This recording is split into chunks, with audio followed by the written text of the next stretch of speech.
देखो बेटिया, तुमने बहुत अच्छी पढ़ाई की है, बहुत ऊंचे लेवल पे हो और वर्किंग भी हो, काम भी कर रही हो। अगर नहीं भी कर रही हो तो कोई नहीं, शुरू हो जाएगा। लेकिन ये जो ज्ञान है ये तुम्हें किसी किताब में नहीं मिलेगा। ये सिर्फ एक्सपीरियंस से आता है। लोग कहते हैं कि शादी लड़के और लड़की का मिलन होता है, पर असल जिंदगी में शादी दो परिवारों की होती है।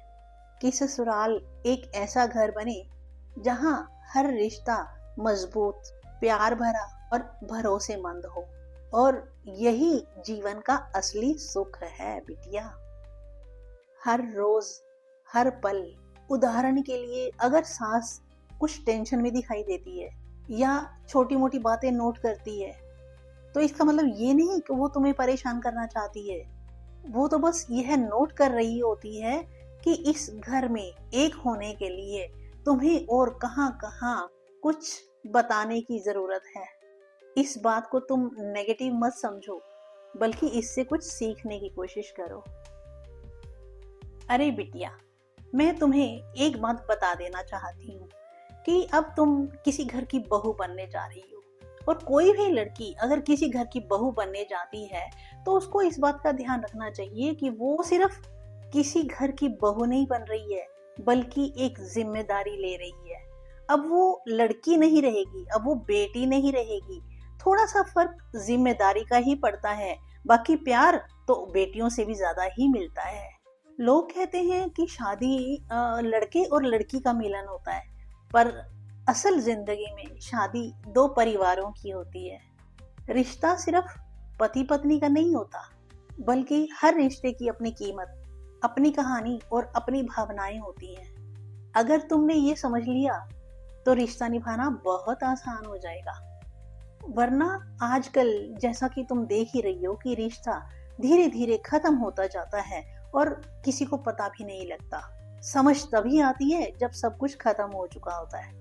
और आजकल की लड़कियां ये बात भूल जाती हैं। उन्हें सिर्फ मैं, मेरा, अपनी आदतें, अपनी पसंद, अपनी दुनिया, सिर्फ यही याद रह जाता है। और वो ये भूल जाती हैं कि यहाँ कुछ और भी जरूरी है। समझ रही हो ना? देखो बेटी, ससुराल में सबसे पहली बात कि वहां जाकर सिर्फ पति को खुश रखना ही जिम्मेदारी नहीं है। तुम्हारा काम है हर रिश्ते को समझना। समझना कि कौन कैसे खुश होता है, कौन कैसे नाराज होता है और कौन कैसे सोचता है। उदाहरण के लिए, अगर सास कुछ टेंशन में दिखाई देती है या छोटी मोटी बातें नोट करती है, तो इसका मतलब ये नहीं कि वो तुम्हें परेशान करना चाहती है। वो तो बस देख रही है कि तुम इस नए रिश्ते में कहां तक पहुंची हो। वो तो बस यह नोट कर रही होती है कि इस घर में एक होने के लिए तुम्हें और कहां कहां कुछ समझाने की, कुछ बताने की जरूरत है। इस बात को तुम नेगेटिव मत समझो, बल्कि इससे कुछ सीखने की कोशिश करो। दूसरी ये बात कि बिटिया, ये मत सोचो कि जो तुम्हारे तरीके हैं वही सही है। हर घर की अपनी परंपरा, अपनी आदतें, अपनी चाल होती है। तुम चाहे कितनी भी मॉडर्न हो, कुछ चीजों में एडजस्ट करना बहुत जरूरी होता है। और कभी कभी छोटे मोटे कॉम्प्रोमाइज रिश्तों को बचा लेते हैं। और याद रखो, ये कॉम्प्रोमाइज कमजोर होने की निशानी नहीं है, बल्कि ये तो समझ और प्यार की निशानी है। तीसरी बात, अपनी भाषा और अपना अंदाज, अपने रिएक्शन पर कंट्रोल तुम्हारा अपना होना चाहिए। और गुस्से में कभी भी ऐसे शब्द मत बोलो कि बाद में पछताना पड़े या सॉरी बोलना पड़े। क्योंकि जुबान से जब शब्दों के बाण निकल जाते हैं ना, तो उनका वापस आना मुश्किल ही नहीं, इम्पॉसिबल होता है। और अगर कभी गलती हो भी जाए तो तुरंत माफी मांग लेना चाहिए, उसको लटकाना नहीं चाहिए। क्योंकि छोटे छोटे मिसअंडरस्टैंडिंग्स ना बहुत बड़े झगड़ों में बदल जाते हैं। इसीलिए हमेशा सोच समझकर बोलना, सुनना और समझना यही असली जिंदगी की कला है। और सबसे जरूरी बात, पति को सिर्फ प्यार ही मत दिखाओ, सम्मान और समझ भी दिखाओ। उसे सुनो, उसे समझो, लेकिन साथ ही अपनी बाउंड्रीज भी बनाए रखो। और ससुराल के हर सदस्य के साथ कितना घुलना मिलना है और कितना दूरी बनाए रखना है, ये तुम्हें अच्छे से पता हो। कहाँ किस बात पे रिएक्ट करना है और कहाँ पर चुप रहना है। और चुप रहने के बाद भी ऐसा नहीं है कि चुप ही हो जाना है, बल्कि मौका देखकर उस बात को छेड़ा जाए, वो बात की जाए, तो उसका असर बहुत बढ़िया होता है। देखो बिटिया, तुमने बहुत अच्छी पढ़ाई की है, बहुत ऊंचे लेवल पे हो और वर्किंग भी हो, काम भी कर रही हो। अगर नहीं भी कर रही हो तो कोई नहीं, शुरू हो जाएगा। लेकिन ये जो ज्ञान है, ये तुम्हें किसी किताब में नहीं मिलेगा, ये सिर्फ एक्सपीरियंस से आता है। अब ये मत समझना कि उम्र ज्यादा हो जाने से क्या हो जाता है। उम्र ज्यादा होने से बहुत कुछ हो जाता है, बहुत समझ आ जाती है।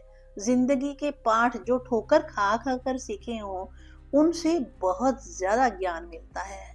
बिटिया, अब आप ये मत समझना कि ये सारा ज्ञान मैं क्यों दे रही हूँ।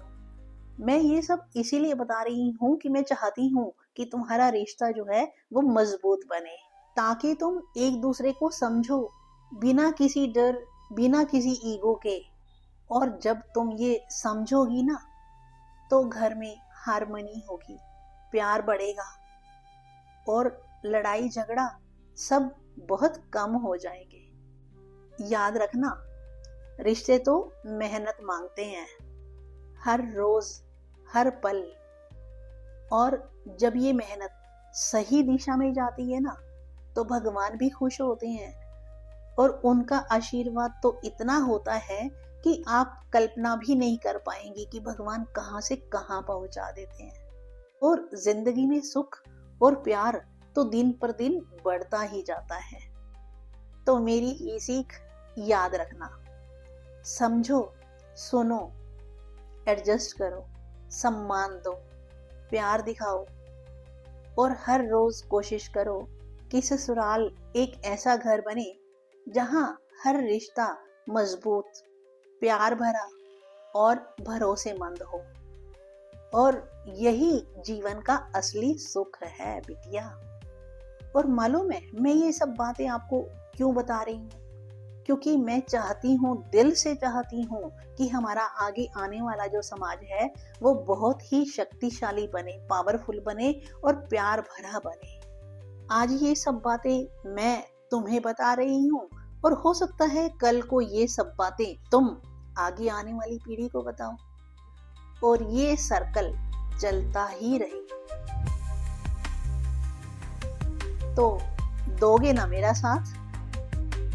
Thank you.